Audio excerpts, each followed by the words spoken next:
ஒற்றை சொல்லின் உள்ளே சென்று பார்த்தோமே, தாய்ப்பாசம் தந்தை பாசம் ரெண்டும் அங்கே கண்டோமே.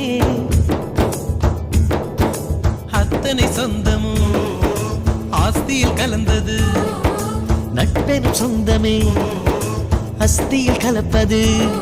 ஒரு சின்ன வேதனை வந்தாலும் அலைக்கோது என்ற கை நண்பன் கை. நாம் என்ன சாதனை செய்தாலும் அது நண்பன் தருகிற நம்பிக்கை. கண்ணனுக்கு கோயில் உண்டு, கர்ணனுக்கு ஏன் இல்லை? நட்புக்கு ஒரு கோயில் கட்டு, அதில் ஒன்றும் தவறில்லை.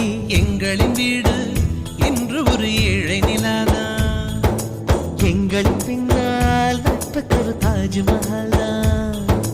ரோஜா தோட்டம் பூக்கள் தூவி வாழ்த்து கூறும், சொர்க்கம் வந்து எங்கள் வீட்டில் தீபமேற்றும்.